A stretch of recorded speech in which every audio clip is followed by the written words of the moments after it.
بعد از اینی که امام احمد عمرش را نزدیک به 74 سال یا 77 سال باشید در طلب علمی نشینه و در دعوت مردم و در تعلیم مردم، امام احمد با اون شکنجه هایی که دیده بود درد میکشید در بستر مرگ. از بس که روزه میگرفت، از بس که قیام و تهجد میخون، گوشش به بدنش چسبیده بود. امام احمد اهل تهجد بود، اهل قیام بود، اهل خدا بود.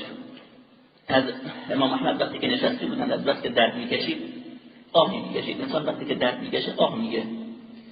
بعد یکی میاد نزد امام احمد میگه امام طاووس این آه گفتن را کراهت میشمرده، میگه بعد از اون هیچ آه و ناله‌ای هم نکرد، حتی ناله هم نمیکرد. از بس درد میکشید آهی را میکرد، ناله‌ای شاید ازش بیرون میومد. میگه بعد از اون که اون سخن از طاووس شنید که کراهت میشمرده ناله گفتن در درد، دیگه بعد از اون امام احمد صبر میکنه، تحمل میکنه و حتی صدای دردش هم از دهانش بیرون نمیاد، اما آهش هم از دهانش بیرون نمیاد.